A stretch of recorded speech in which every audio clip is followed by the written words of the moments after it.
అంబే అంబే కోడికి వస్తున్నావు అంటే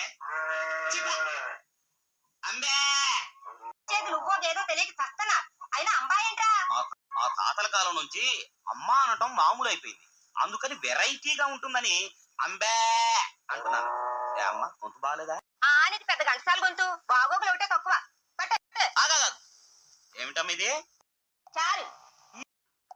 ఈ చారులు పులుసులు నా బాడీకి అంతగా పడవు. కాసింత మాంసం కూర, చికెన్ కురుమో, చేపల పులుసులు అంటే వేసుకోమని ఎన్నిసార్లు చెప్ప. నిన్ను కష్టంలో పెట్టా, నా మొగుడే నన్ను నిలదీసి అడగడు. నీకెంత పొగరా పోరా. పోతాంలేమమ్మా, పోకపోతే నీతో కాపురం చేస్తామా? నీ ఇల్లు కాకపోతే 100 ఇళ్ళు. అంబే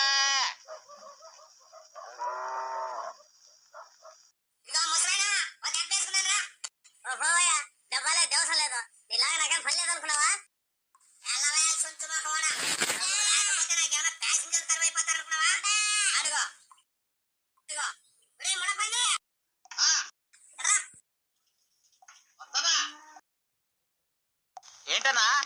ఏంట్రా నల్ల పెంకు నా పక్కన కూర్చున్నా? నీకు నాకు ఎంత తేడా ఉందో తెలుసా? నీతో నేను అడుక్కుంటున్నాను, నువ్వు అది కూడా చేయట్లేదు కదా. 10 కొంపల పుట్టు తినేసరికి గుంటు పడిచిందా సేమ్ పందే అన్నా చిల్లరెంతుందిరా? టేబుల్లోనా బ్యాగ్లోనా?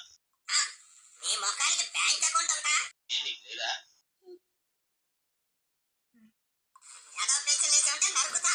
అందరా ఒక ఆట వేసుకుందాం. ముందన్నా ముందన్నం తినాలి, ఆలస్యం తింటే ఆరోగ్యం పాడైపోద్ది.